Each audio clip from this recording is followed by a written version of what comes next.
출애굽기서 14장에 보면은 이 이스라엘 백성들, 이스라엘 나라의 전생애를 통해서 가장 놀라운 경험을 하게 되어지는데요.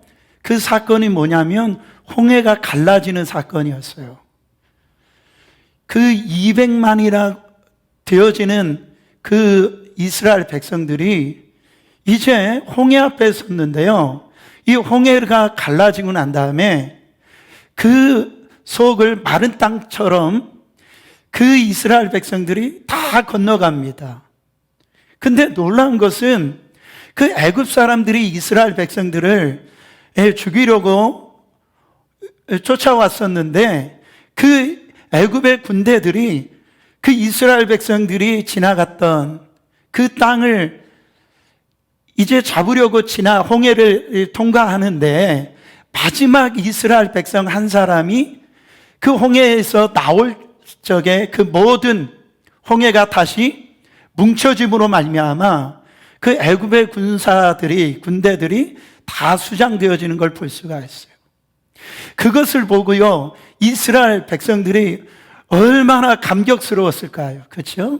얼마나 정말 놀랬을 거라고 가히 짐작이 되어집니다. 그래서 그들이요 너무 기뻐가지고 찬양을 하는데 기뻐 뛰면서 찬양하는 걸 볼 수가 있습니다.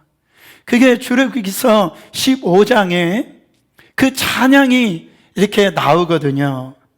여러분, 그들은 이제 하나님이 예비하신 그 약속의 땅으로 이제 기쁨으로 행진합니다. 낮에는요 구름 기둥으로, 밤에는 불 기둥으로 추위와 또한 이 뜨거움을 갖다가 하나님께서 인도하시면서 이제 기쁨으로 행진하고 나가는 거예요. 그런데요, 아주 이런 신바람 나는 새 인생이, 새로운 이제 삶이 열렸는데 이들의 이 체험은, 감격스러운 이 체험은 3일을 못 갔대라는 거예요.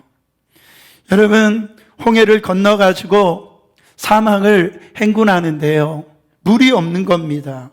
그래서 이들이 3일 지나고 난 다음에 우물물을 이제 발견했는데, 그 마라라고 하는 그 지역에 있는 그 우물물을 발견했는데, 여러분 얼마나 목이 말랐겠습니까? 그래서 그 물을 마셨는데요, 물이 너무 쓴 거예요. 그래서 그 물을 마신 사람마다 다 토해내고 고통스러워합니다. 이 사건이 오늘 읽었던 사건에 나오는 걸 볼 수가 있습니다. 여러분, 이스라엘 백성들이 가장 놀라운 체험이 아까 홍해라고 하는 사건이라고 말씀드렸어요. 그러나 중요한 것은 그들이 홍해를 건넌 것은 여행의 끝이 아니라 새로운 출발이라는 거예요. 그래서 22절에 보면 모세가 홍해에서 이스라엘을 인도하며 그들을 나와서 어디로 들어갔다고요?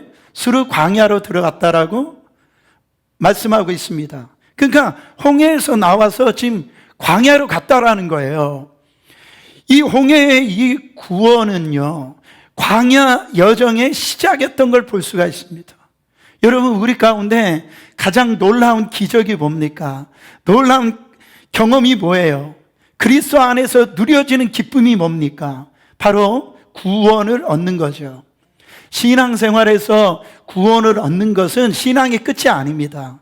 신앙의 출발이에요.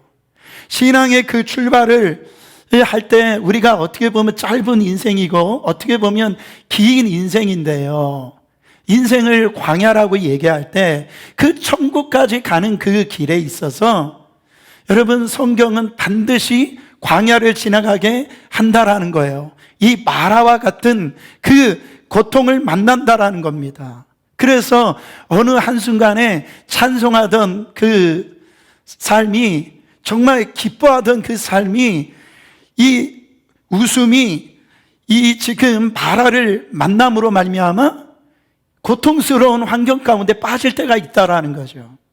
지금 예배를 우리가 드리고 있는데요, 여러분의 가정 가운데 예기치 아니하는 정말 마라의 이 쓴 경험을 하고 있는 가정들이 있는지 모르겠습니다. 그게 건강일 수도 있고, 또한 직장을 잃어버린 것으로 들 수도 있고, 또한 이 지금 비즈니스에 문제가 이런 여러 가지 쓴 그런 마라의 그 고통이 임하고 있는 분들이 있는지도 모르겠어요. 저는 이 시간에 말씀을 전하면서 간절히 선포합니다. 이 쓰디쓴 마음을 가지고 있는 분들이 이 시간에 이 예배를 통하여서 여러분의 심령 가운데, 여러분의 가정 가운데 하나님의 은혜로 모두가 변화되어서 이 달게 되어지는 역사 있기를 예수 그리스도 이름으로 축원합니다. 그러면 어떻게 하면 이 쓰디쓴 인생이 아름답고 행복한 인생으로 바뀌어질까요?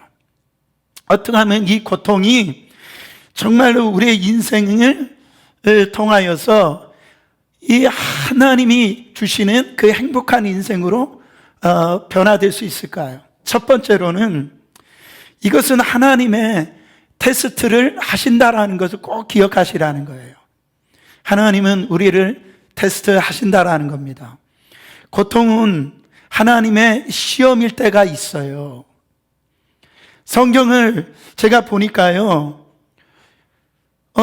어떤 성경에 보면 하나님은 아무것도 어떤 일에도 시험하지 않는다라고 그랬는데, 어떻게 하나님을 시험하신다라고 말씀합니까? 아마 이렇게 질문하는 성도들도 있을 줄 압니다.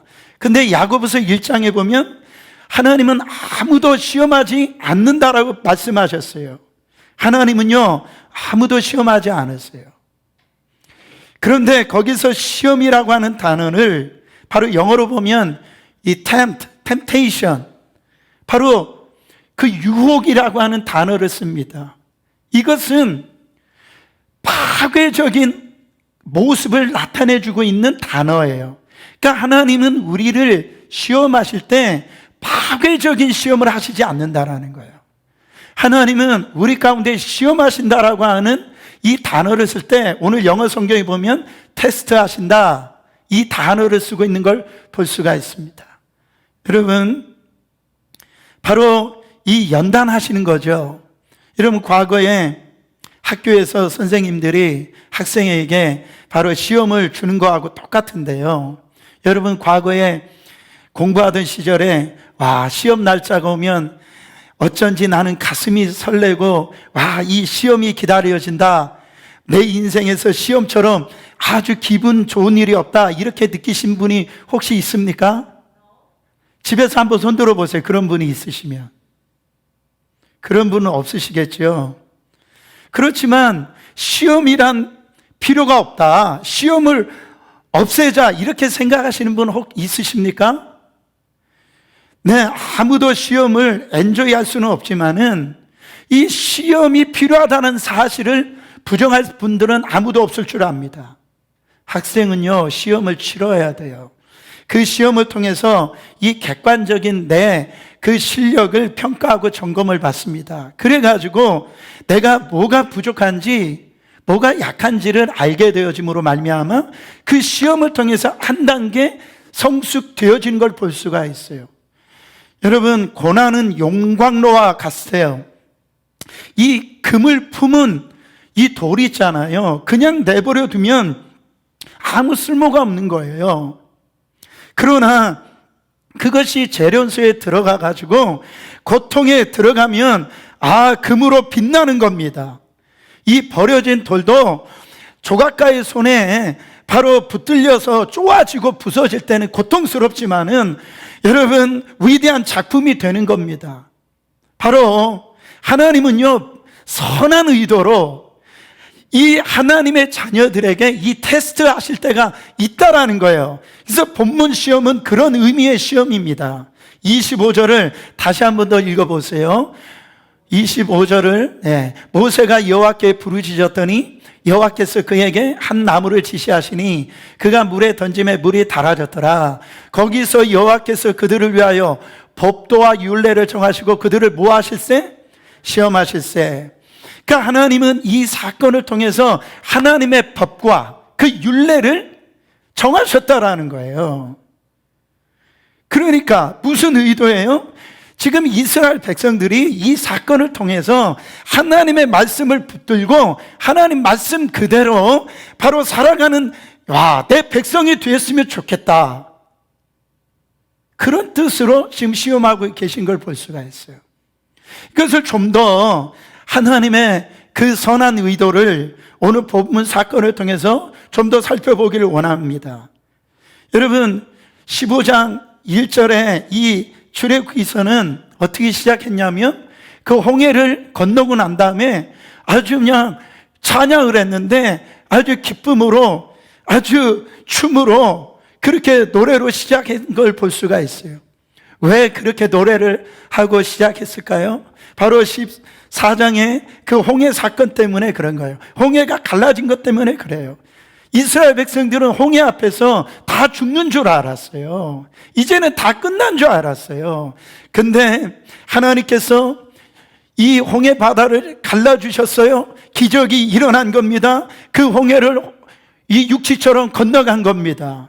하나님의 기적을 경험한 거예요. 하나님의 축복을 경험한 겁니다, 여러분. 어찌 춤을 추지 않을 수가 있겠냐고요. 어떻게 찬양하지 않을 수가 있겠습니까? 여러분, 그런 광경을 보고도 가만히 있을 자가 누가 있겠어요? 죽음 가운데서 살아났고 지금 원수들이 물속에 지금 다 장사되어지고 하나님의 이 기적을 보았던 이 하나님의 백성들이 춤추면서 노래하고 기뻐 뛰는 것은 당연한 거 아니겠어요? 근데 사흘 후에 이 모든 상황을 하나님께서 바꾸십니다. 자, 지금 목이 타는 갈증 속에서 마라에 도착해가지고요, 가까스로 물을 마셨는데 너무 쓴 거예요.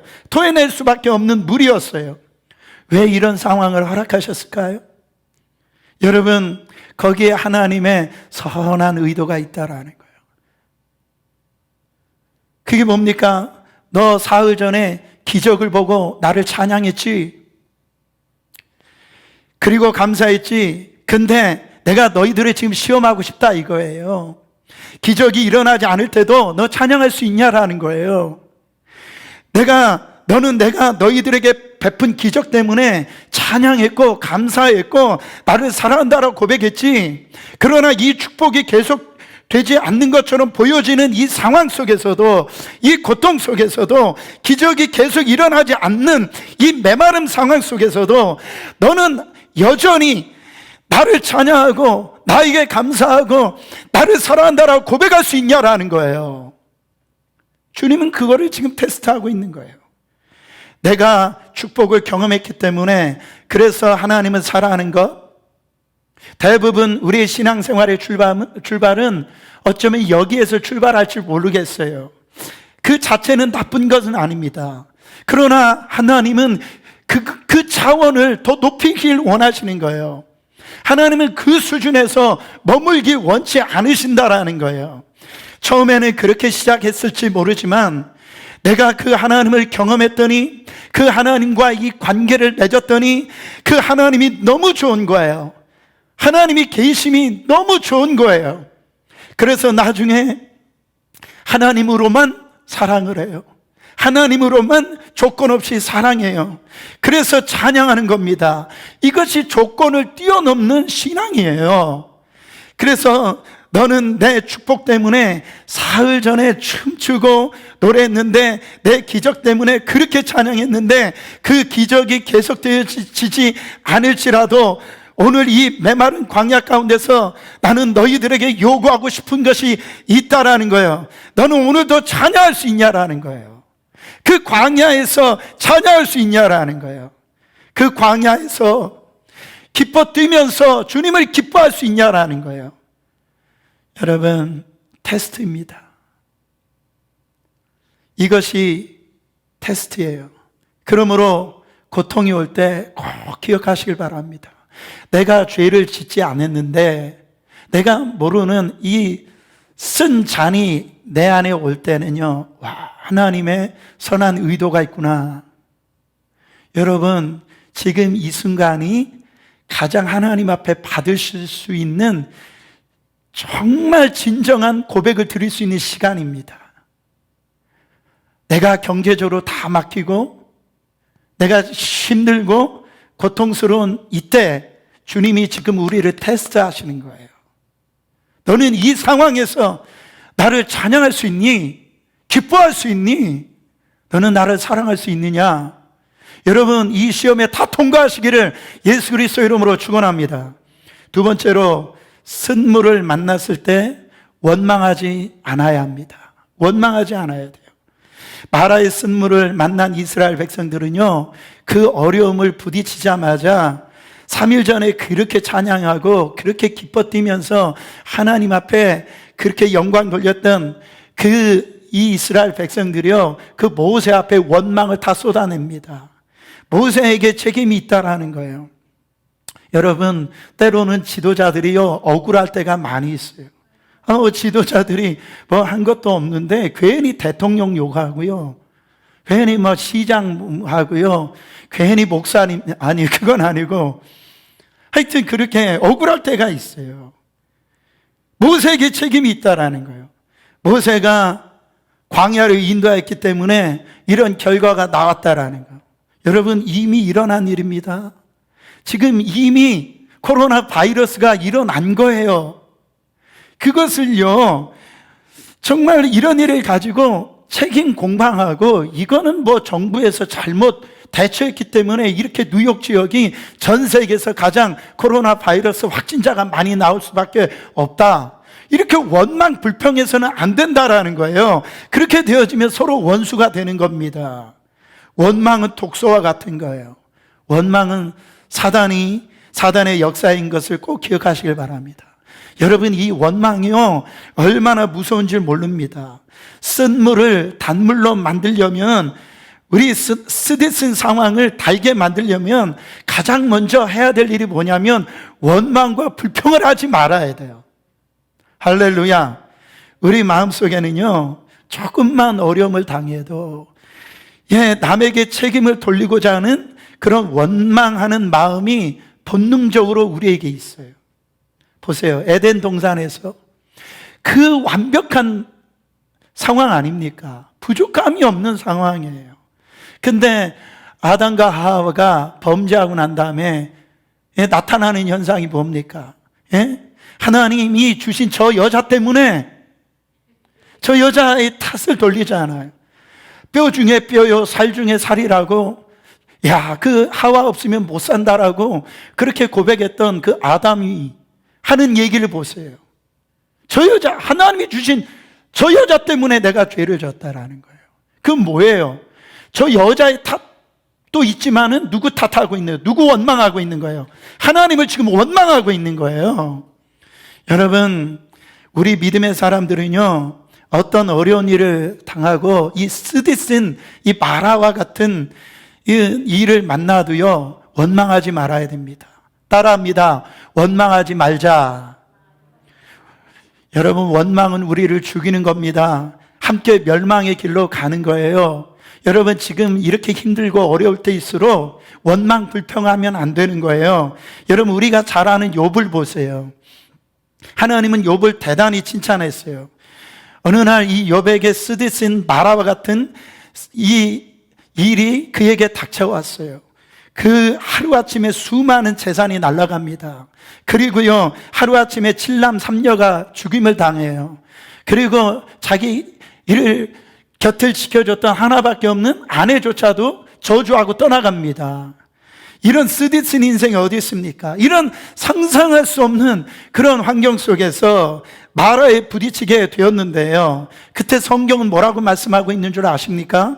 욥기서 1장 21절에 보면 욥은 이렇게 고백합니다. 가로되 내가 모태에서 적신이 나왔은즉 또한 적신이 그리로 돌아가올지라. 주신 자도 여호와시오 취하신 자도 여호와시니 여호와의 이름이 찬송을 받으실지니이다 하고. 할렐루야.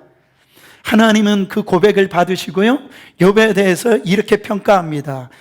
욥기서 1장 22절에요 이 모든 일에 욥이 범죄하지 아니하고 하나님을 향하여 어리석게 뭐하지 아니하니라? 원망하지 아니하리라. 그러니까 하나님이 보실 때는요, 원망하는 것은 어리석은 일이라는 거예요. 근데 욥은 이 모든 일에 범죄하지 않았다. 그건 뭐예요? 원망하는 게 죄라는 거예요. 다른 사람을 탓하는 것이 죄라는 거예요. 그 어리석은 일이라는 거예요. 그러나 욥은 그 쓰디쓴 마라를 만났지만은 원망 불평하지 않았다라는 겁니다. 워싱턴 포스트지에 기록된 한 기사입니다. 거기에 보면 이 지구촌을 글로벌 시대로 만든 최초의 장본인은 징기스칸이다 그랬어요. 몽고의 그 작은 족속에서 세계를 움직이는 그 지도자가 왜 어떻게 해서 나왔는지를 평가하는데, 그는 탁월하게 남을 탓하는 그런 사람이 아니었다는데 초점을 맞춰서 기사를 기록한 것을 볼 수가 있습니다. 그 기사에 보면은 그 징기스칸이 어떻게 그가 이 몽골에서 그 수많은 그 나라를 갖다가 지배를 했는지를 기록되어 있는 걸 볼 수가 있어요. 집안이 나쁘다고 탓하지 말라. 나는 9살 때 아버지를 잃고 마을에서 쫓겨났다. 가난하다고 탓하지 말라. 나는 들쥐를 잡아먹으며 연명했고 목숨 건 전쟁이 나의 직업이었고 일이었다. 작은 나라에서 태어났다라고 말하지 말라. 그림자 말고는 친구도 없고 병사로만 10만, 백성은 어린애와 노인까지 합쳐도 200만도 되지 않는 곳에서 태어났다. 배운 것이 없다라고 힘이 없다고 탓하지 말라. 나는 내 이름도 쓸 줄 몰랐으나 남의 말에 귀 기울이며 현명해지는 법을 배웠다. 너무 막막하다고 그래서 포기하겠다라고 말하지 말라. 나는 목에 칼을 쓰고도 탈출했고 뺨에 화살을 맞아 죽었다가 살아나기도 했다. 여러분, 환경을 탓하지 않고 남을 탓하지 않는 그 정신 때문에 이 세계를 글로벌 시대로 이끌어내는 최초의 주인공이었다. 여러분, 이런 말을 듣게 되었다라는 거죠. 원망하는 사람들은요, 그런 일을 만약에 이 징기스칸이 원망했다면 절대 그런 일을 하지 못했을 거예요. 오늘 우리가 언제든지 누구에든지 예외 없이요, 이 마라의 이 쓴 물을 직면하게 되어집니다. 그때마다 우리 안에 원망 불평하지 말아야 돼요. 저는 이 말씀을 준비하는데 한 곡의 찬양이 떠올랐어요. 복음성가인데 왜 나만 겪는 고난이라냐고, 이 찬양이었어요. 왜 나만 혼자 겪는 고난이라고 원망하지 마세요. 고난의 뒤편에 주님이 주실 축복을 미리 보면서 감사하세요. 너무 견디기 힘든 지금 이 순간이라도 주님은 일하고 계시잖아요. 남들은 지쳐 앉아 있을지라도 당신만은 일어나세요. 힘을 내세요. 힘을 내세요. 주님이 손잡고 계시잖아요. 할렐루야. 주님이 나와 함께함을 믿는다면 어떤 역경도 이길 수 있잖아요. 여러분, 누구나 지금 힘든 시간들입니다. 원망 불평하지 말고 서로 격려하고 서로 손을 잡아주고 서로 기도해주는 시간 되시기를 예수 그리스도 이름으로 축원합니다. 세 번째로, 하나님께 부르짖어 기도해야 한다라는 겁니다. 지금 모든 백성들은요, 거침없이 하나님께 지금 원망하고 있을 때에 지도자 모세는 어떻습니까? 똑같은 상황이었어요. 똑같은 환경이었어요. 근데 지도자 모세는요, 25절에 보면 시작할 때 모세가 여호와께 뭐 했더니 부르짖었더니 기도했다라는 거예요. 모세는 기도를 했습니다. 백성들과 똑같은 입이었어요. 그런데 차이가 납니다. 이것이 고난을 디딤돌로 삼아 인생을 빛나게 하는 사람과 고난이 거친 돌이 되어서 인생이 추해지는 사람들의 차이점입니다. 이것이 하나님 편에 서 있는 사람과 하나님 밖에 있는 사람의 차이예요. 사랑하는 여러분, 모세가 그 똑같은 상황에서도 똑같은 환경에서도 그는요, 하나님께 부르짖고 기도했다라는 거예요. 여러분, 오늘 이 시간 사랑하는 여러분, 우리도 모세와 같이 부르짖고 기도할 때임을 믿으시기를 바랍니다. 주여, 이 백성을 구원하여 주시옵소서. 주님, 이 세상에 지금 주님이 필요합니다. 주님 역사하여 주시옵소서. 믿음의 사람 모세는 하나님께서 살아계심을 믿었기 때문에 원망을 기도로, 불평을 부르짖음으로 바꿨단 말이에요. 이게 위대한 겁니다. 믿음이 부족한 사람들은요, 부르짖고 기도하지를 않아요. 계속해서 원망하면서 불평하면서 인생을 다 세월을 허비합니다.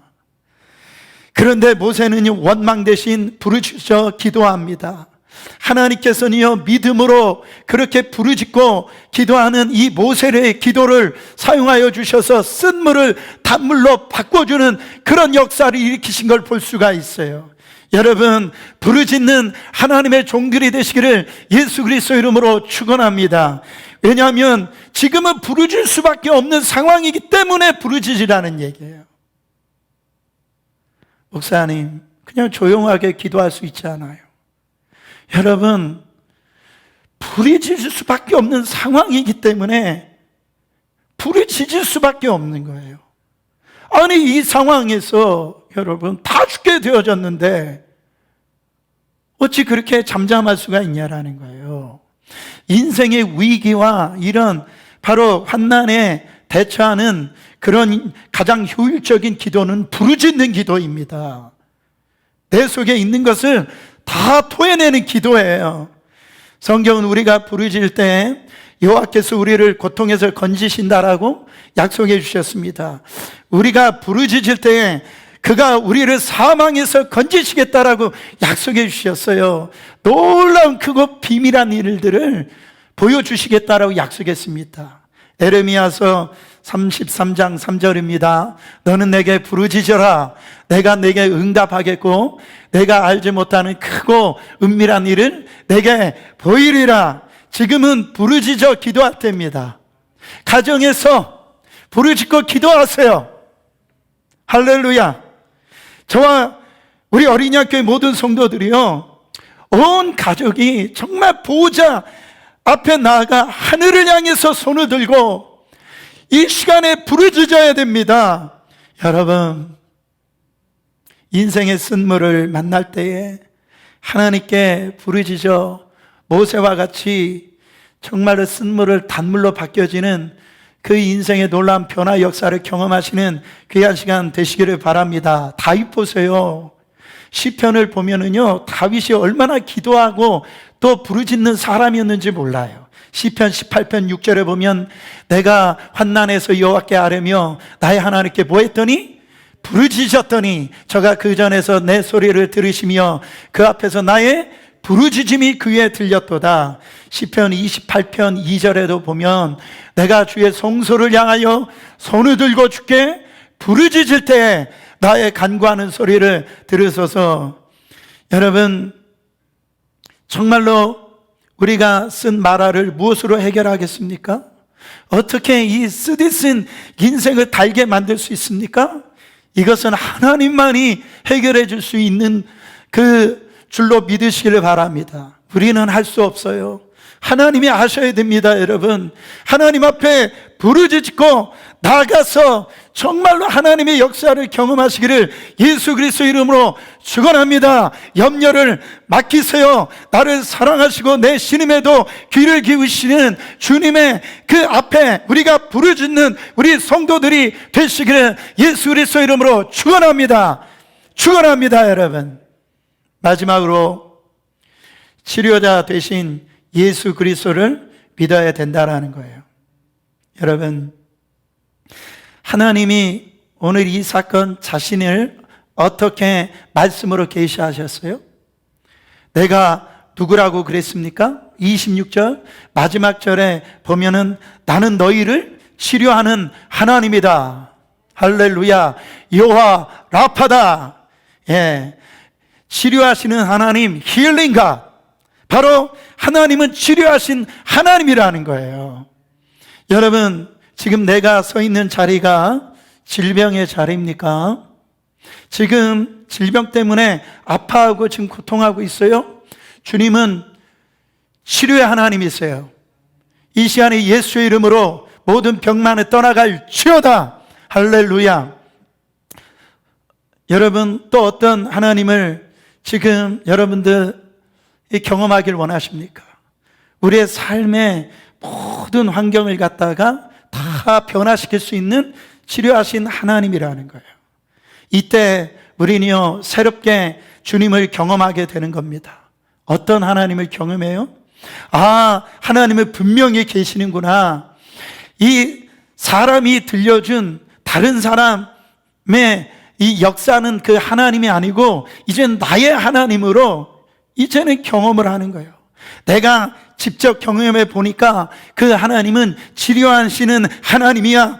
저는 여러분들이 이 하나님을 경험하시기를 예수 그리스도 이름으로 축원합니다. 우리 하나님은요, 병만 치료하시는 하나님이 아니에요. 하나님께서 개입하시면 바로 병든 가정도, 고통 가운데 있는 가정도, 갈등 속에 빠져 있는 그 가정도 고치시는 힐링가시라는 거예요. 하나님이 개입하시면 치료받지 못하는 일이 없다라는 겁니다. 그러니까 그 고통은요, 그 하나님, 바로 새롭게 경험할 수 있는 그 하나님을 경험하는 이 시간이 바로 고통하는 시간이 된다라는 거예요. 여러분, 고통하는 사람들이 많이 읽는 성경 말씀이 아까 사용했던 욥기서입니다. 욥의 가장 중요한 교훈이 뭡니까? 일반적으로 그 욥기를 해석을 할 때 그 고통 속에서 원망과 불평하지 아니하고 정말 하나님 앞에 믿음으로 인내하고 끝까지 참았더니 하나님께서 그 마침내 욥을 갑절의 축복을 줬다. 자녀도 갑절로 주셨고 재산도 갑절로 주셨고, 그렇게 그것이 욥이 받은 축복이다, 그것에 대해서 결론을 내리는 경우들이 많이 있거든요. 여러분, 이것도 주님이 주시는 그 결론이라고 저도 생각을 합니다. 그러나 가장 큰 축복이 뭘까요? 욥기의 가장 중요한 결론이 뭡니까? 욥기서의 마지막 장을 보면은 알 수가 있어요. 욥기 42장 5절에요. 바로 욥이 하나님께 엎드리면서 자신의 이 고통에 대해서 엎드리면서 회개하고 하나님 앞에 이런 고백을 합니다. 무슨 고백을 해요? 내가 주께 대하여 귀로 듣기만 하였사오나 이제는 눈으로 주를 배움나이다. 저는 이것이 욥기서에 주어지는 가장 놀라운 축복이라고 생각합니다. 무슨 얘기입니까? 전에는요, 하나님에 대해서 관념적으로만 알았어요. 그냥 목사님을 통해서, 설교를 통해서, 성경 공부를 통해서 그냥 귀로만 아는 하나님이었어요. 지식적인 하나님이었어요. 아, 그런데요, 이제는 그 고통을 지나고 나 보니까 예수 그리스도가 힐링가시구나. 정말 하나님은 다 우리의 삶을 갖다 변화시켜 줄 수 있는 하나님이라고 하는 것을 경험하고 난 다음에 이제는 귀로만 들은 하나님이 아니고 어떤 하나님? 눈으로 보는 하나님, 체험적인 하나님, 하나님과 나 사이의 관계가 되어지는 하나님으로 이제는 알았다라는 거예요. 어디에서? 그 고통 속에서 그 하나님을 만났다라는 거예요. 여러분, 그러므로 고통은요, 하나님을 만날 수 있는, 하나님을 경험할 수 있는 절호의 기회라고 하는 것을 믿으시길 바랍니다. 내가 고통 속에서 만난 그 하나님이 사랑이시구나, 나를 사랑하시는 그 하나님이시라고 하는 이 사실만 분명하다면 나를 둘러싸고 있는 그런 환경, 내 안에요 둘러싸고 있는 그 나를 짓누르는 그런 어떤 고통이라 할지라도 내가 하나님을 경험하고 하나님을 붙들고 하나님의 그 사랑을 확인하면 여러분, 우리는 다시 일어날 수가 있다라는 거예요. 우리의 인생의 쓴물을 단물로 만들 수 있는 길은 바로 오늘 마라의 사건은 그 나뭇가지를 물속에 던지는 거였습니다. 이 나뭇가지는 누구를 상징합니까? 바로 예수 그리스도를 상징해요. 베드로전서 2장 24절에 보면 친히 나무에 달려 그 몸으로 우리 죄를 담당하셨으니 이는 우리로 죄에 대하여 죽고 의에 대하여 살게 하려 하심이라. 저가 채찍에 맞음으로 너희는 힐링, 나음을 입었도다. 여러분, 나뭇가지를 물속에 던져졌을 때에 그 쓴물이 달아졌다라고 지금 말씀하고 있어요. 우리의 인생의 쓴물을 단물의 인생으로 바꿀 수 있는 분은 오직 오늘 유일한 한 분이 계시니 바로 예수 그리스도이십니다. 예수 그리스도께서 내 심령에 찾아오시고 또 내 가정에 찾아오실 때에 예수님께서 내 안에 영접이 되어질 때 우리의 모든 문제는요 해결됨을 믿으시기를 바랍니다. 우리의 쓴 인생을 달게 하시기 위해서 예수님은 하늘 보좌 우편을 버리시고 이 땅에 오신 줄을 믿으시길 바랍니다. 여러분, 그 예수가 우리 가운데 오시니까 쓴 인생이 단 인생으로 바뀌어지는 거예요. 예수님의 사랑이 내 속에 들어오니까 여러분, 미움이 사라지는 줄 믿으시길 바랍니다. 그 예수가 우리 가운데 들어오기 전에는요 절대로 미움이 사라지질 않아요. 절대로 용서가 안 됩니다. 계속해서 미움과 분노가 내 마음에 가득 채워져 있는데 어떻게 단 인생으로 바뀌어질 수가 있냐라는 거예요. 절망했던 사람이 그 마음속에 예수가 들어오시니까 바로 소망이 생긴다는 겁니다. 그래서 새로운 인생으로 변화되어진다는 겁니다. 사랑하는 여러분, 우리의 인생의 쓴물을 단 인생으로 바뀔 수 있는 분은 오직 예수 한 분밖에 없어요. 우물가의 그 여인, 목마른 인생입니다. 남편이 5이 있고 지금 사는 그 남편도 만족을 주지 못하는 가난 인생이에요. 그러나 그가 예수를 만나고 난 다음에 어떻게 됐습니까? 그는 이제는 목마르지 아니하는 인생으로 바뀌어진 걸 볼 수가 있어요. 변화되어진 인생이 된 걸 볼 수가 있습니다.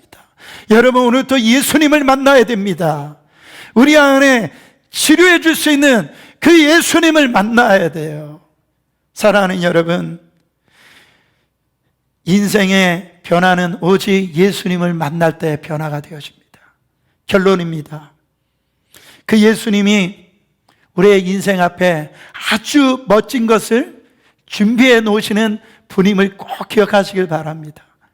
오늘 본문 마지막 27절에 보면 그 마라의 쓴물을 이제 지나고 난 다음에 주님이 뭘 예비하고 계세요? 그들이 옐림에 이르니 거기에 물샘 열둘과 종려나무 70그루가 있는지라 거기서 그들이 그 물결에 장막을 치니라. 사막 광야에서 바로 물샘 하나도 귀한데 지금 물샘이 몇 개나 있대요?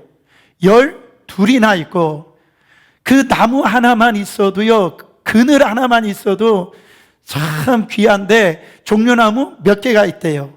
70그루가 있다라는 거예요. 여러분, 엘림은요 정말 환상적인 오아시스였어요. 근데 이 엘림이라는 곳은 마라에서 그 남쪽 바로 밑에 있는 지역인데요, 한 11km 정도밖에 거리가 안 되는 곳이 엘림입니다. 그러니까 마라에서 얼마 떨어지지 않는 곳에 엘림이라고 하는 오아시스가 있었다라는 거죠. 그런데요, 이스라엘 백성들은요 그 마라에서 원망하고 있었어요. 불평하고 있었어요. 왜 그렇습니까? 뭐가 보이지 않아서? 엘림이 보이지 않았기 때문에 그래요. 여러분 꼭 기억하시길 바랍니다. 엘림은 보이지 않아도 우리를 기다리고 있다라는 것을. 희망이 내일이 보이지 않아도 하나님은 우리에게 희망과 내일을 준비하고 계시다라는 것을 꼭 기억하시길 바랍니다. 엘림이 보이지 않아도 엘림은 존재합니다. 이것이 내일이 보이지 않아도, 희망이 보이지 않아도 하나님은 내일을 준비하시고 희망을 준비하고 계신다라는 거예요. 캄캄한 그런 터널 속을 지나간다 할지라도 여러분, 터널을 지나 이제 밝은 빛을 경험하는, 그 통과하는 그날이 온다라는 거예요. 사랑하는 여러분, 앞길이 보이지 않습니까? 내일의 소망이 품지 않아요? 엘림을 못 보기 때문에 그래요. 그러나 사랑하는 여러분, 엘림이 보이지 않아도 엘림의 존재를 믿으셔야 돼요. 엘림이 보이지 않아도 엘림의 약속을 붙드셔야 돼요. 여러분과 저를 위해서 하나님이 이 엘림을 준비하셨다고요. 할렐루야. 하나님이 우리에게 엘림을 준비하셨다라는 거예요. 제가 좋아하는 청교들의 인사법을 소개하기를 원합니다.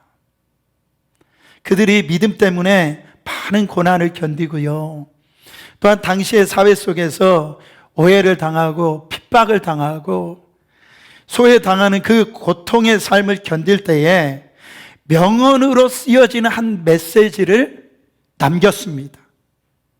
그게 이 청교들의 인사법인데, 그 인사법은 뭐냐면 가장 좋은 것은 아직 오지 않았습니다. The best is yet to come. 가장 좋은 것은 아직 오지 않았습니다. 한번 따라해 보세요.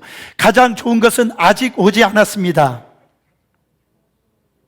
여러분 집에서 한번 따라해 보세요. 가장 좋은 것은 아직 오지 않았습니다. 여러분 옆에 있는 정말 고난 속에, 삶의 낙심 속에 있는 남편이 있죠, 아내가 있죠, 자녀들이 있죠. 조용하게 한번 얘기해 보세요. 가장 좋은 것은 아직 안 왔어.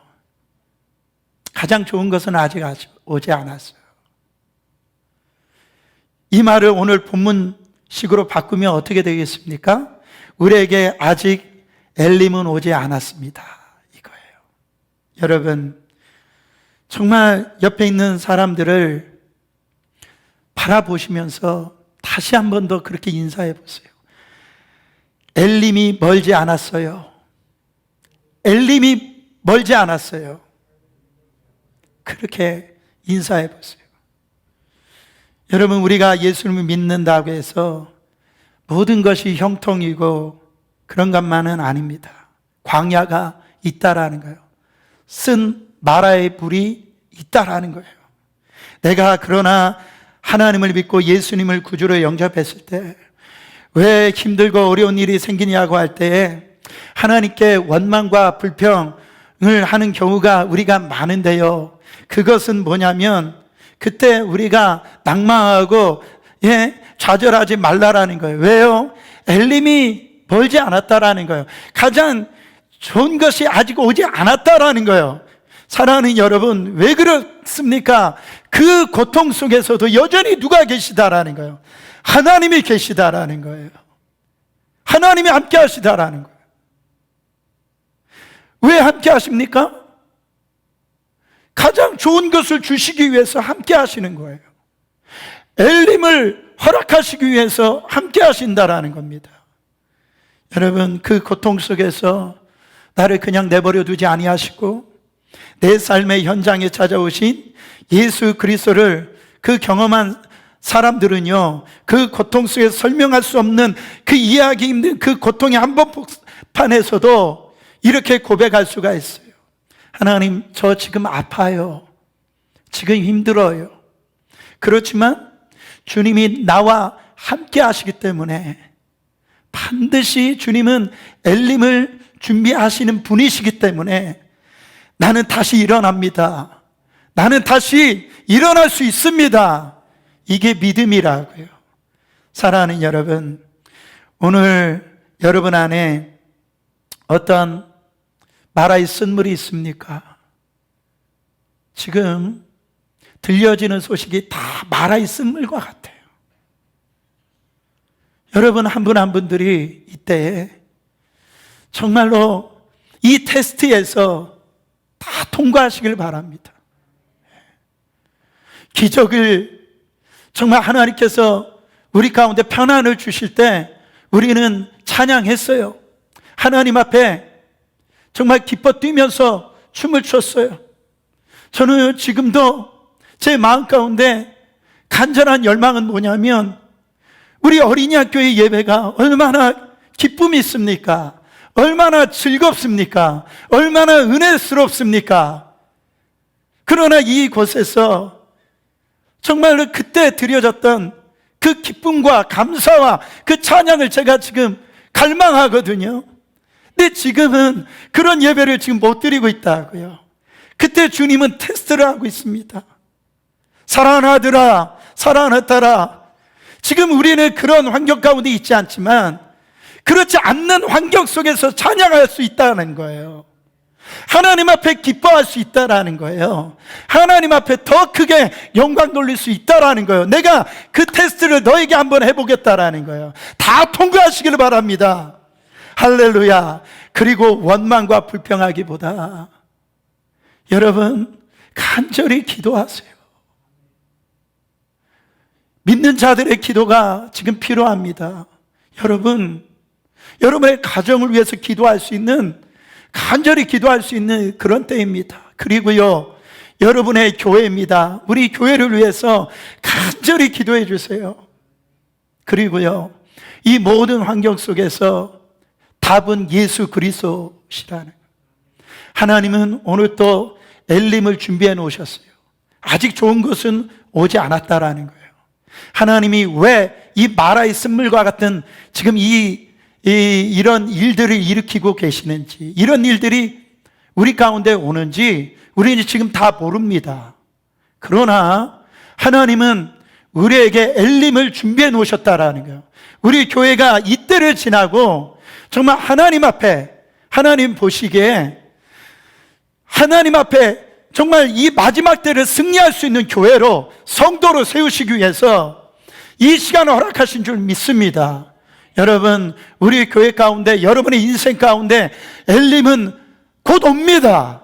실망하지 마세요. 낙심하지 마세요. 원망하지 마세요. 주저하지 마세요.